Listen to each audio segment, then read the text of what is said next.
Je m'appelle Sophie, j'ai 42 ans et je vis avec mes 2 enfants dans une petite maison ancienne en banlieue de Paris. Un endroit calme où les rues sont souvent silencieuses et où les journées semblent parfois toutes se ressembler. La maison n'est pas en très bon état, car les murs sont abîmés et la peinture s'efface peu à peu. Mais je fais toujours de mon mieux pour garder un espace propre et chaleureux, parce que je veux que mes enfants se sentent bien chez eux. Chaque matin, le réveil sonne très tôt, vers 4h45, et même si je suis déjà fatiguée avant de commencer la journée, j'ouvre les yeux lentement en essayant de trouver un peu de force. Pendant quelques secondes, je reste immobile dans mon lit, en écoutant le silence de la maison et la respiration calme de mes enfants qui dorment encore. Quand je me lève, je sens le froid du sol sous mes pieds et je marche lentement jusqu'à la cuisine où je prépare du café dont l'odeur forte me réveille un peu.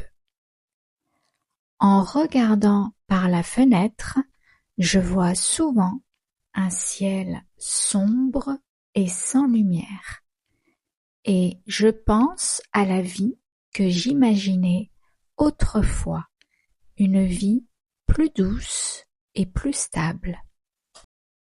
Il y a 10 ans, le père de mes enfants est parti en disant qu'il reviendrait, mais il n'est jamais revenu et j'ai dû apprendre à continuer seule.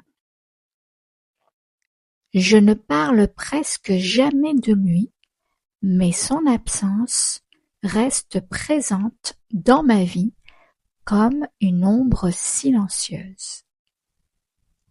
Vers 5h30, je réveille doucement Lucas et Emma en leur parlant avec une voix calme pour commencer la journée sans stress. Pendant qu'ils prennent leur petit déjeuner simple, je les regarde en silence, en essayant de profiter de ce moment court mais important.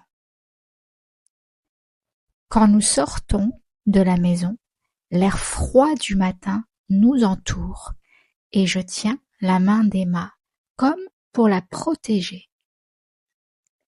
Après les avoir laissés à l'école, je reste quelques secondes à les regarder partir avant de continuer seule vers le bus. Pendant le trajet, je regarde par la fenêtre sans vraiment voir car mes pensées sont occupées par le travail et les responsabilités. Quand j'arrive à l'hôtel, je vois un endroit élégant et lumineux, mais pour moi, c'est surtout un lieu de travail dur et répétitif. Je passe la journée à nettoyer des chambres, à changer les draps et à frotter les surfaces, même quand mon corps commence à fatiguer. À midi, je mange rapidement un sandwich, souvent froid, en pensant à mes enfants. L'après-midi est long et la fatigue devient plus forte, mais je continue parce que je n'ai pas le choix. Quand je rentre à la maison, je suis épuisée. Mais en voyant mes enfants, je sens un peu de chaleur revenir en moi. Nous mangeons ensemble un repas simple et même si la journée a été difficile, ce moment me donne de la force. Le soir, quand tout devient calme, je reste seule quelques minutes en pensant à tout ce que je dois encore affronter. Avant de dormir, je regarde mes enfants et je me dis que malgré la fatigue et les difficultés, je dois continuer pour eux. Adjectif utile de l'histoire. Ancien, ancienne. Abîmé, propre, fatigué, calme, froid, sombre, épuisé, doux, douce, difficile, silencieux, silencieuse, sérieux, sérieuse, joyeux, joyeuse, élégant, élégante, long, longue, épuisé. Merci d'avoir écouté cette histoire. Si tu veux améliorer ton français, tu peux réécouter cette vidéo une deuxième fois, plus lentement, et essayer de comprendre sans lire.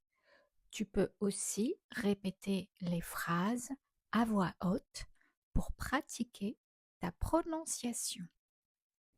Dis-moi dans les commentaires, est-ce que tu as compris l'histoire? À bientôt et abonne-toi pour d'autres vidéos.